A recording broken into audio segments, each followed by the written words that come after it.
1450 বছর পরে এসে বিজ্ঞান অ্যানালাইসিস করেছে, বিজ্ঞান বলেছে যে রাসূল সাল্লাল্লাহু আলাইহি ওয়াসাল্লাম এত বছর আগে হাতের আঙুলগুলো চেটে চেটে খেতে বলেছেন, তার কি কারণ রয়েছে?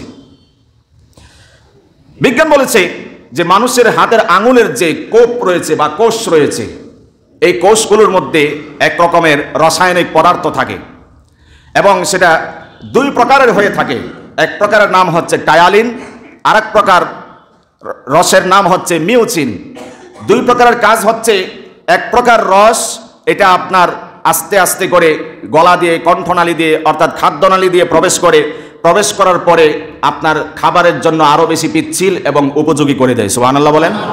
ওই রসটা যখন আমার গলা দিয়ে যায়, খাদ্যনালী দিয়ে যায়, তখন গলাটা আরো ক্লিয়ার হয়ে যায়, পিচ্ছিল হয়ে যায়, খাবারটা সহজে ভিতরে চলে যায়। বিজ্ঞানের আরো একটি রিসার্চ হচ্ছে, রাসূল যে আঙুলগুলো চুষে চুষে খেতে বলেছেন খাবারের সময়, তার আরো একটি কারণ হচ্ছে এই কোপগুলো থেকে বা কোষগুলো থেকে যে রস বের হয়, এক প্রকারের রস রয়েছে, এই রসটা চুষার সাথে সাথে গলা দিয়ে আস্তে করে আপনার পাকস্থলীতে চলে যায়, পাকস্থলীকে হজম শক্তি ওই রসটা বৃদ্ধি করে দেয়। সুবহানাল্লাহ বলেন। রাসূল সাল্লাল্লাহু আলাইহি সাল্লামের চেয়ে বড় বিজ্ঞানী আর কেউ আছে নাকি?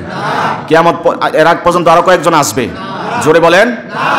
কত বড় বিজ্ঞান শিক্ষা দিয়েছেন তিনি! শুধু সবক দিয়েছেন হাতের আঙ্গুলগুলো চেটে চেটে খাবা, হাতের যে প্লেটটা রয়েছে খাবারের চেটে চেটে খাবা, বরকত আছে এর মধ্যে। আর বিজ্ঞান বলে এর থেকে যে রস নির্গত হয়ে, আঙুল থেকে যে রস নির্গত হয়ে পেটে চলে যায়, পেটকে উপযোগী করে, এমনকি বদহজম থেকে হেফাজত করে, হজম শক্তি বৃদ্ধি করে দেয়। সুবহানাল্লাহ বলেন।